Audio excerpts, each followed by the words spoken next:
pintu teater satu susah dibuka. Mohon para penonton naik lewat jendela.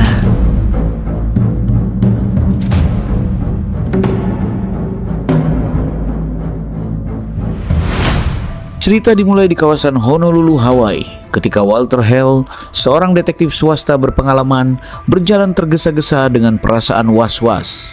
Ia sadar bahwa ada pihak yang mengawasinya dan berpotensi membahayakan nyawanya.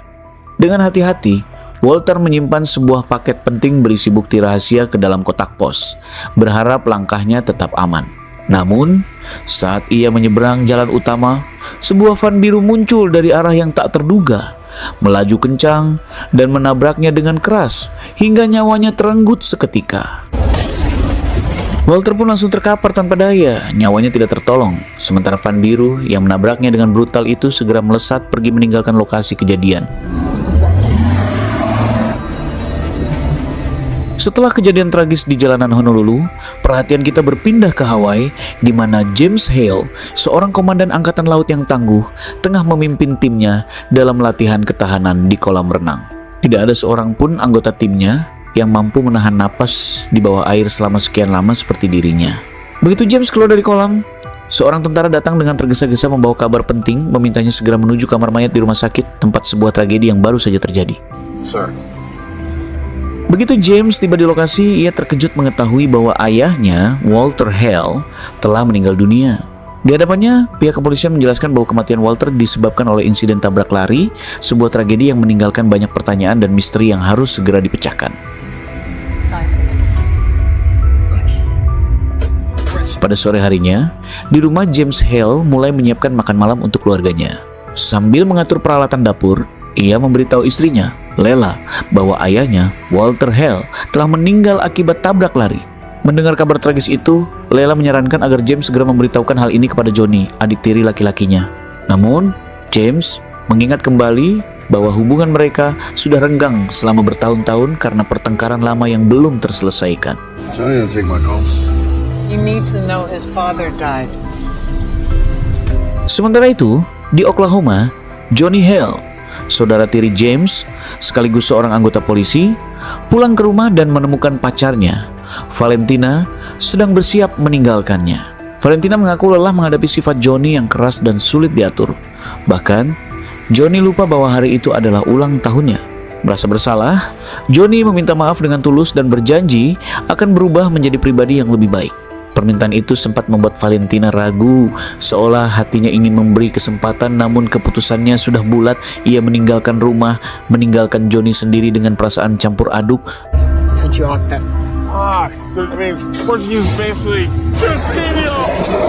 Ketika malam mulai larut, Johnny Hale menerima telepon dari Lela, istri James, yang memberitahunya bahwa ayah mereka, Walter Hale, telah meninggal dunia dan meminta Johnny hadir pada pemakaman besok siang.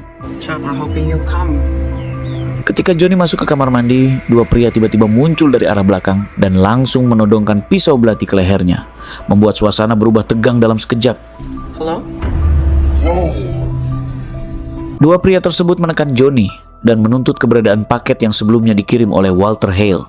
Johnny tampak kebingungan dan menegaskan bahwa dirinya tidak mengetahui apapun, bahkan mengaku sudah lama tidak pernah bertemu ayahnya sejak masih kecil. Sebagai bentuk ancaman, kedua pria itu kemudian memperlihatkan tato Yakuza di tubuh mereka dan memperingatkan bahwa Johnny akan dibunuh jika paket tersebut tidak segera ditemukan. Namun, ketika perhatian mereka sedikit lengah, Johnny memanfaatkan kesempatan itu untuk melawan, hingga bentrokan keras pun tak terhindarkan dan pertarungan brutal terjadi di dalam ruangan. Dalam perkelahian tersebut, Johnny menunjukkan kemampuan bertarungnya dan akhirnya berhasil melumpuhkan kedua pria Yakuza itu. Meski sempat terdesak, Johnny mampu bertahan hingga pertarungan pun berakhir.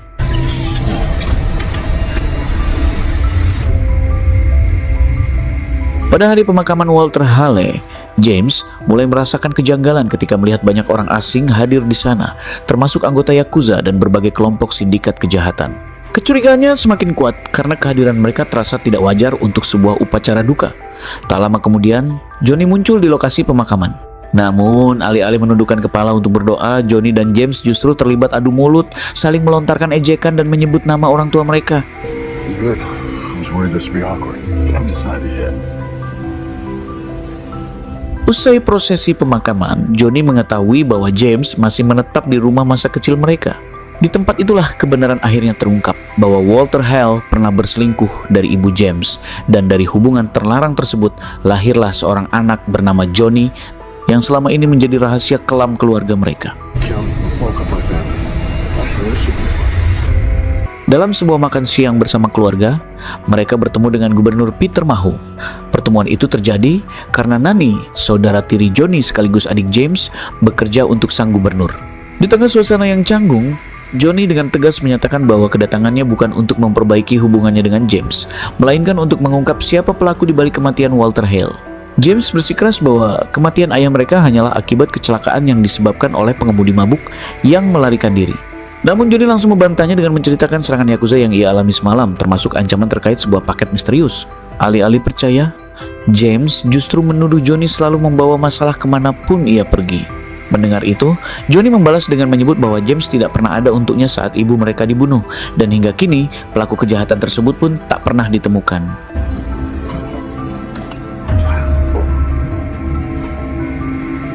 Ketika malam semakin larut di sebuah bar, Johnny tanpa sengaja bertemu Alekai, teman lamanya yang kini diketahui telah bergabung dengan geng sindikat kejahatan. Pertemuan itu belum sempat berkembang lebih jauh ketika Johnny tiba-tiba merasa pusing hebat, tubuhnya limbung, lalu ia pun terjatuh dan kehilangan kesadaran di tengah suasana bar yang ramai. Saat Johnny sadar kembali, ia menyadari bahwa Alekai telah memasukkan obat penenang ke dalam minumannya. Tak lama kemudian, Johnny dibawa menghadap bos sindikat bernama Mr. K yang mengingatkannya bahwa Johnny telah melukai banyak anak buahnya di masa lalu. Mendengar tuduhan itu, Johnny membalas dengan tegas bahwa semua kejadian tersebut bermula karena sindikat telah membunuh ibunya. Setelah itu, Mr. K memperingatkan Johnny agar segera meninggalkan Hawaii, namun Johnny menolak perintah tersebut dan memilih tetap bertahan. Penolakan tersebut langsung memicu amarah Mr. K, yang kemudian memberi peringatan keras dengan mengukir inisial namanya di leher Johnny sebagai tanda ancaman agar Johnny tidak melanggar batas yang telah ditetapkan. If you're not going by that time, bro, I'm gonna give you 7 days. Do you understand? Di waktu yang sama, James Hale mendatangi kantor polisi untuk bertemu detektif Renner dan meminta laporan resmi terkait kematian Walter Hale. Renner mempersilahkan James menelusuri berkas kasus tersebut, namun seluruh laporan menyimpulkan bahwa kejadian itu hanyalah kecelakaan tabrak lari tanpa petunjuk mencurigakan. Meski demikian, James merasa ada sesuatu yang tidak beres, hingga akhirnya ia memutuskan mengambil barang-barang pribadi milik Walter dari kantor polisi sebagai langkah awal penyelidikan pribadinya. Dari barang-barang peninggalan ayahnya itu, James menemukan sebuah pisau serta dompet yang di dalamnya terselip selembar kertas berisi daftar kata-kata aneh yang sekilas tampak seperti sebuah sandi rahasia.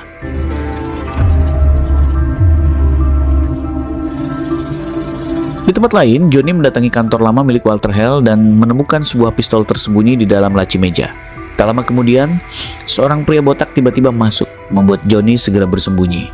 Pria yang diketahui bernama Pika itu lalu menggeledah kertas-kertas dan berkas di atas meja Walter. Saat Johnny akhirnya muncul, Pika panik dan langsung melarikan diri. Meski sempat mencoba kabur, Pika berhasil ditangkap oleh Johnny dan kemudian dibawa ke ruang interogasi untuk dimintai keterangan. Di hadapan Johnny, Pika mengaku bahwa dirinya adalah asisten pribadi Walter Hale. Ia juga menjelaskan bahwa Walter memiliki banyak musuh yang menginginkan kematiannya. Menurut Pika, pekerjaan terakhir yang dilakukan Walter adalah menyelidiki sebuah perusahaan catering di mana Pika diminta berpura-pura menjadi seorang pelayan. Namun, hingga kini Pika sendiri tidak pernah mengetahui alasan pasti mengapa Walter menugaskannya dalam penyelidikan tersebut. Mendengar pengakuan itu, Johnny kemudian menegaskan bahwa mulai hari ini Pika harus bekerja untuknya, membantu mengungkap siapa dalang di balik pembunuhan Walter Hale. Come here. Di lokasi kejadian tabrak lari, James mulai meneliti bekas ban yang masih terlihat jelas di permukaan jalan tempat Walter ditabrak. Saat menyusuri area sekitar, pandangannya tertuju pada sebuah kamera pengawas yang terpasang di salah satu bangunan di pinggir jalan, memberi harapan akan adanya petunjuk penting dari peristiwa tersebut.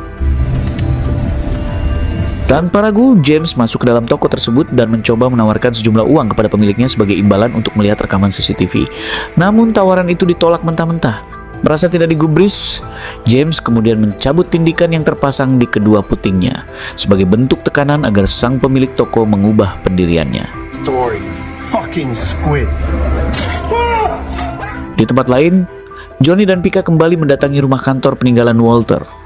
Di dalam ruangan, mereka menemukan sebuah papan selancar yang tergeletak di sudut. Saat Johnny mengambil papan itu, sebuah map berwarna biru tiba-tiba terjatuh dari baliknya. Merasa ada kejanggalan, Johnny segera menghubungi Nani dan menjelaskan bahwa map tersebut memuat dokumen dengan stempel pemerintahan milik Gubernur Peter Maho. Mendengar hal itu, Nani pun berjanji akan menelusuri isi map tersebut melalui basis data resmi milik Peter untuk mencari petunjuk penting. I can access the database when I get the plans. Text them to me. Let's go, please.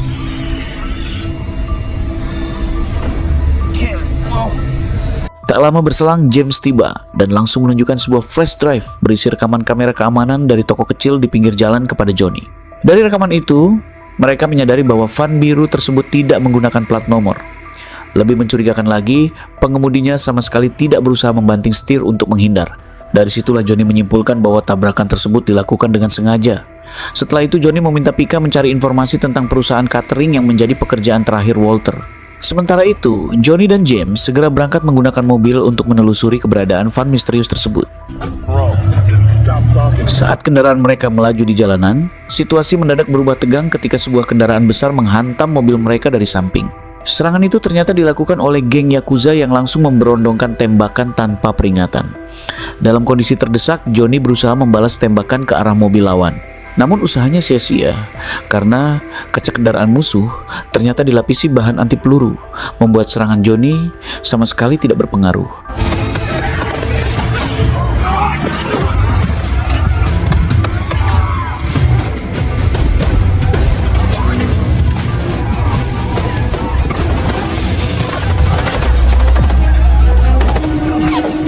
Menyadari banyak warga berada di sekitar lokasi kejadian, Johnny pun terpaksa mengambil langkah ekstrim dengan menembak tangki bahan bakar mobil Yakuza hingga kendaraan itu meledak.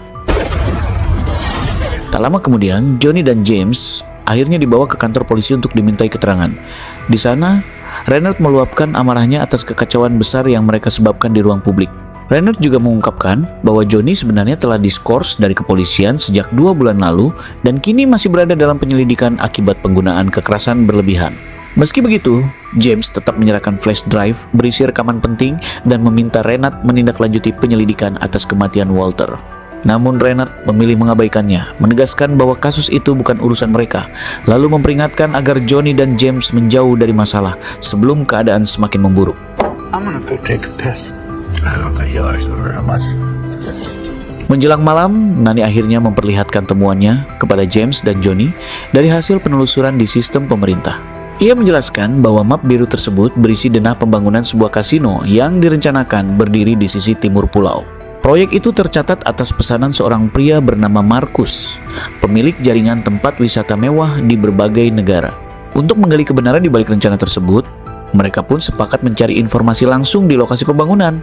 Apalagi, di tempat yang sama akan digelar acara penggalangan dana tahunan keesokan paginya, sebuah agenda besar yang diketahui berada di bawah kendali Mr. Key. Motel so I get some rest. Keesokan paginya, kedua bersaudara itu berangkat menuju lokasi pembangunan kasino dengan mengendarai sepeda motor. Namun setibanya di sana, mereka justru mendapati bahwa tempat tersebut bukan area konstruksi, melainkan sebuah desa Hawaii yang telah menjadi milik dan tempat tinggal masyarakat setempat selama berabad-abad. Di tengah kebingungan itu, Johnny menerima telepon dari Pika yang mengabarkan bahwa polisi telah menemukan van biru yang menabrak Walter dalam kondisi tenggelam di tepi laut. Tanpa banyak pertimbangan, keduanya segera menuju lokasi tersebut. Sesampainya di sana, mereka mengetahui bahwa polisi juga menemukan mayat seorang akuntan pemerintah di dalam kendaraan itu. Tak lama kemudian, Reinhardt datang dan memperlihatkan daftar seluruh van biru yang terdaftar di Hawaii, memperkuat kecurigaan bahwa kasus ini jauh lebih besar dari dugaan awal. You're not a cop here, as in not yours. Setelah Reinhardt meninggalkan lokasi, Johnny langsung meminta Pika menelusuri perusahaan yang tercatat sebagai pemilik van biru tersebut. Tak lama kemudian, Pika menerima informasi bahwa dalam waktu 1 jam akan digelar pesta besar di kediaman Marcus, sebuah acara eksklusif yang akan dihadiri banyak tokoh berpengaruh, termasuk anggota geng Yakuza. Agar bisa masuk tanpa menarik perhatian, Pika mengajukan rencana penyamaran dengan berpura-pura menjadi pelayan acara. Tanpa banyak pertimbangan, Johnny, James, dan Pika pun menjalankan rencana itu dan berhasil menyusup ke dalam pesta dengan identitas palsu sebagai staf pelayanan. Don't worry, I'm not a caterer. Alih-alih fokus mencari pemilik perusahaan tersebut, Johnny justru mendekati seorang wanita cantik bernama Monica. Setelah mengetahui bahwa Johnny adalah putra Walter, Monica akhirnya membuka diri dan mengungkapkan bahwa ia merupakan istri Marcus yang kini berniat mengakhiri pernikahannya. Demi melindungi dirinya dari ancaman Marcus, Monica mengaku pernah mempekerjakan Walter sebagai orang yang bertugas menjaga keselamatannya. Namun karena situasi pesta dipenuhi banyak orang dan tidak aman untuk berbicara lebih jauh, Monica meminta Johnny datang ke apartemennya keesokan hari. Ia berjanji akan menjelaskan seluruh kebenaran yang berkaitan dengan Walter dan apa yang sebenarnya sedang terjadi. Sementara itu, James yang tengah mengawasi situasi di acara, diam-diam mengambil kartu kredit milik seorang anggota Yakuza bernama Nakamura. Dari kartu tersebut, James menemukan nama sebuah perusahaan impor yang tercetak jelas. Tanpa ragu, James langsung menanyai Nakamura apakah perusahaan itu kehilangan sebuah van biru. Mendengar pertanyaan tersebut, Nakamura langsung bereaksi keras, marah, dan melontarkan ancaman kepada James sebelum akhirnya pergi meninggalkannya. Tak berselang lama, sejumlah penjaga bersenjata tiba-tiba muncul dan mengepung Johnny serta James. Keduanya kemudian dibawa menghadap Marcus, yang sejak awal mencurigai gerak-gerik mereka. Di hadapannya, Johnny secara tiba-tiba menuduh Marcus sebagai orang yang bertanggung jawab atas kematian ayahnya. Tuduhan itu langsung dibantah oleh Marcus. Ia justru menjelaskan bahwa dirinya lah yang menyewa Walter bukan untuk membunuh, melainkan untuk memastikan apakah Monica berselingkuh, mengingat Monica memang berniat menceraikannya. Di tengah percakapan itu, Johnny tanpa sengaja melihat sebuah serbet yang berisi 2 jari manusia. Dari temuan tersebut, Johnny segera menyadari bahwa Marcus memiliki keterkaitan dengan geng Yakuza. Setelah situasi mulai memanas, Johnny dan James pun memilih pergi, meninggalkan Marcus tanpa melanjutkan konfrontasi. Keesokan harinya, Johnny datang ke apartemen Monica. Tetapi, yang ia temukan justru ambulan, polisi, dan kerumunan orang. Dan ternyata, Monica sudah tewas dengan kondisi mengenaskan di atas sebuah mobil. Merasa curiga kalau Marcus lah yang membunuh Monica, Johnny pun kembali ke rumah besar Marcus dan mulai melawan para penjaga.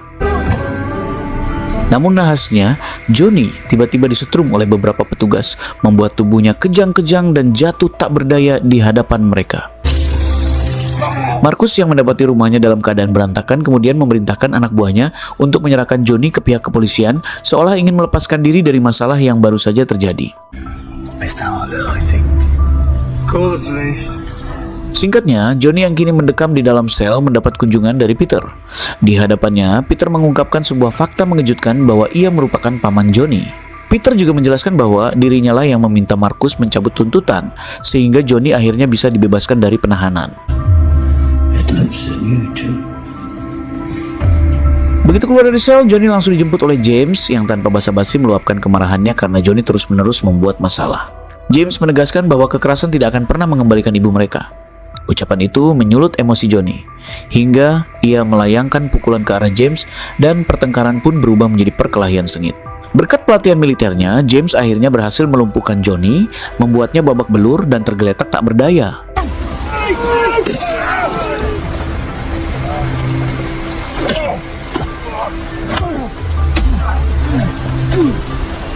Akhirnya, James mengungkap alasan sebenarnya mengapa dulu ia memilih mengusir Johnny. Ia menjelaskan bahwa keputusan itu diambil semata-mata untuk melindungi Johnny karena sindikat kejahatan saat itu sedang mengincarnya dan tidak akan ragu membunuhnya jika ia tetap tinggal. Mendengar penjelasan tersebut, Johnny pun membuka perasaannya. Ia mengaku selama ini terus dihantui bayangan kematian ibunya, sekaligus menegaskan bahwa James adalah satu-satunya keluarga yang masih ia miliki. Ucapan itu membuat James tersentuh, hingga akhirnya ia meminta maaf, menandai awal dari membaiknya hubungan di antara mereka. Do everything different. Sorry, Johnny. Saat keduanya kembali ke rumah, Johnny menerima telepon dari Valentina. Valentina menjelaskan bahwa ia sempat kembali ke rumah lamanya untuk mengambil sejumlah surat, namun tanpa sengaja menemukan sebuah paket milik Walter. Di dalam paket tersebut terdapat sebuah flash drive. Mendengar hal itu, Johnny segera meminta Valentina agar membawa benda tersebut ke Hawaii secepatnya.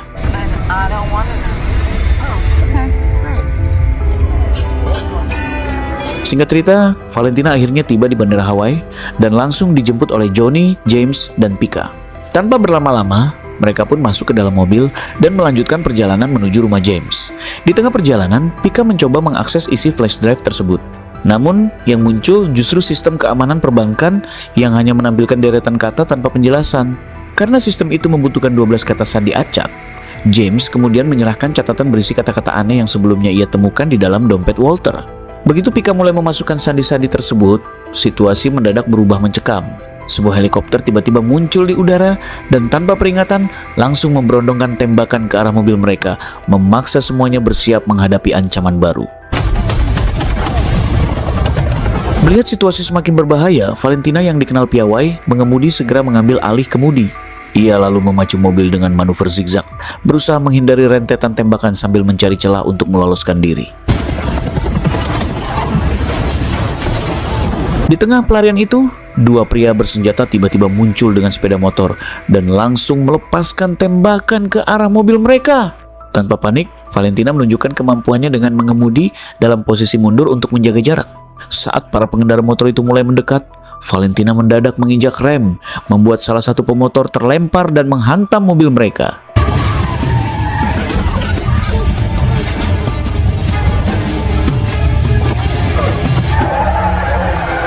Saat salah satu pria berusaha menyerang Valentina, Johnny dengan sigap menarik lengannya sekuat tenaga hingga serangan itu berbalik fatal dan pria tersebut tewas dengan cara mengenaskan.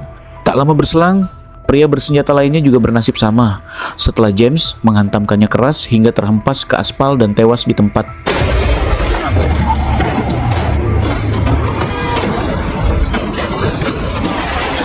Namun, ancaman belum benar-benar usai karena helikopter itu kembali muncul di udara dan sekali lagi memberondongkan tembakan ke arah mereka, memaksa pelarian terus berlanjut dalam situasi yang semakin berbahaya. James tidak membiarkan serangan itu berlanjut. Dengan cepat, ia membidik ke arah helikopter dan tembakannya berhasil melumpuhkan penembak di dalamnya. Kendaraan udara itu pun kehilangan kendali, berputar liar di udara sebelum akhirnya jatuh dan meledak dengan dahsyat.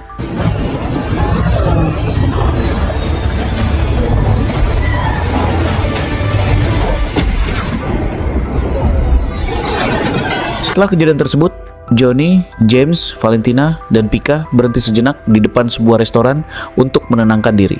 Di tempat itu, Pika akhirnya berhasil mengakses isi flash drive yang sebelumnya terkunci. Dari data yang terbuka, terungkap bahwa uang sebesar 12 juta dolar telah ditransfer ke rekening Peter. Temuan ini membuat mereka menyadari adanya konspirasi besar. Marcus ternyata telah membayar Peter untuk melegalkan proyek perjudian yang akan dibangun di sisi timur Pulau Hawaii sehingga ia bisa membuka kasino di wilayah tersebut. Dalam rencana itu, geng Yakuza disewa sebagai pengaman proyek ilegal tersebut. Ketika Walter sebelumnya disewa oleh Marcus untuk menyelidiki dugaan perselingkuhan Monica, ia tanpa sengaja menemukan keterlibatan Peter dalam konspirasi ini. Menyadari rahasianya terancam terbongkar, Peter memilih membungkam semua pihak yang mengetahui kebenaran.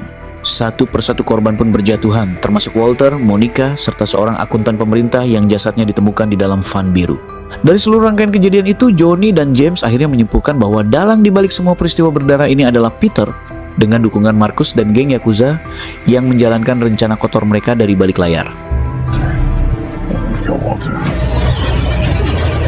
Sementara itu, di kantor gubernur, Nani memperlihatkan map biru tersebut kepada Peter dan menyampaikan kecurigaannya bahwa Marcus berencana membangun kasino di atas lahan milik warga setempat. Menanggapi hal itu, Peter berpura-pura tidak mengetahui apapun, lalu mengambil map tersebut sambil berjanji akan meninjau seluruh proyek yang berkaitan. Singkat cerita, saat James dan kawan-kawan kembali ke rumah, James justru mendapati rumah dalam keadaan kacau dan Lela tidak berada di sana. Dengan panik, James menggeledah seluruh rumah hingga akhirnya menemukan kedua anaknya, Tade dan saudaranya, bersembunyi di dalam kamar mandi. Kepada James, mereka mengungkapkan bahwa Lela telah diculik oleh orang tak dikenal.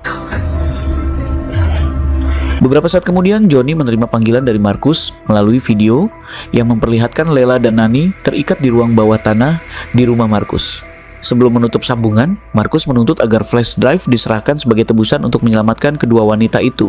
Tak rela melihat istrinya dalam bahaya, James segera menuju gudang senjatanya dan mulai menyiapkan berbagai senapan serta perlengkapan tempur, dibantu Johnny sebagai persiapan untuk misi penyelamatan berisiko tinggi. Saat malam tiba, Johnny dan James menyelinap ke dalam rumah Marcus dan mulai menyingkirkan anak buahnya satu persatu, membuka jalan untuk melanjutkan misi penyelamatan.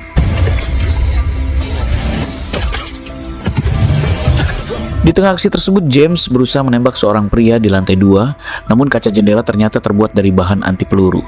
Alih-alih menghindar, pria itu dengan ceroboh membuka jendela, memperlihatkan dirinya kepada James, lalu James pun menembaknya. Segera setelah itu, James menembakkan senjatanya ke arah pria di lantai 2. Tak lama kemudian, listrik di seluruh rumah padam mendadak. Markus kemudian mengirim salah satu anak buahnya untuk memeriksa para penjaga. Saat anak buah itu keluar, ia mendapati semua penjaga telah tewas. Ketika laporan disampaikan kepada Markus, anak buah itu tiba-tiba ditikam dari belakang oleh Johnny. Menyadari situasi telah kacau dan semua penjaga tewas, Markus segera mengerahkan Nakamura beserta anak buahnya untuk menghadapi Johnny dan James. Di saat itu, anak buah Nakamura menghadang James, memicu pertarungan sengit yang berlangsung di tengah rumah Markus.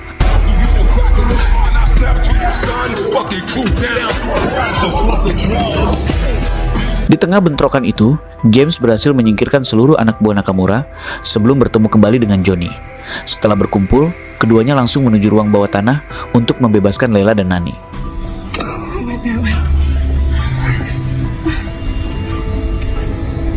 Setelah berhasil membebaskan keduanya, James langsung kembali bertarung sengit dengan Nakamura, sementara Johnny mengejar Markus yang berusaha melarikan diri menuju dermaga.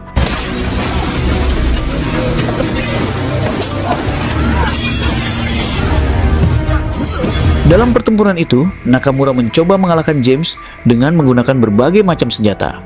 Namun, semua upayanya sia-sia karena James adalah seorang yang terlatih dan ahli bertempur. Hingga akhirnya, ia berhasil mengalahkan dan membunuh Nakamura.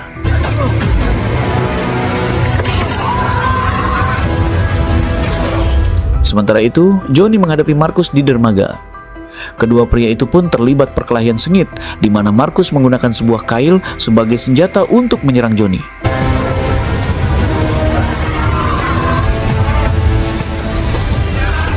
Markus kemudian berusaha mengambil kembali pistolnya, namun ia tidak menyadari bahwa Johnny telah menyalakan granat yang diletakkan di atas drum minyak. Ledakan besar pun terjadi, menewaskan Markus, sementara Johnny terpental ke laut. Beruntung Johnny masih selamat dan segera diselamatkan oleh James.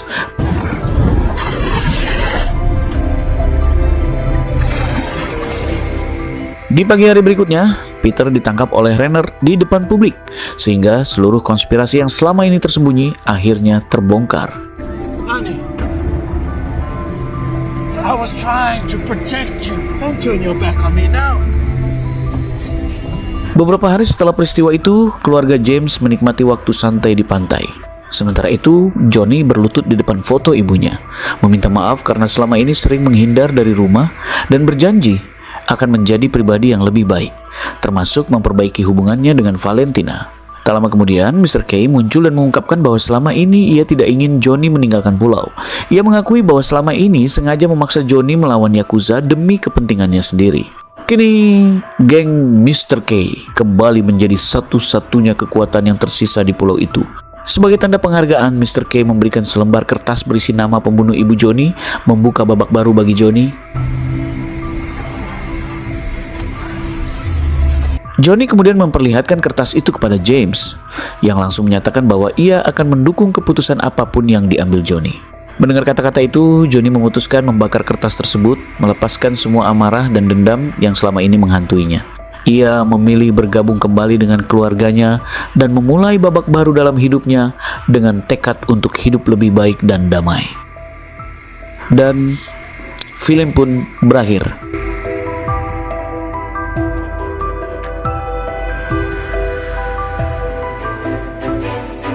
Itulah alur cerita film The Wrecking Crew 2026, sebuah kisah aksi yang menegangkan sekaligus penuh intrik, memperlihatkan perjuangan Johnny dan James menghadapi musuh-musuh berbahaya sambil melindungi orang-orang terdekat mereka.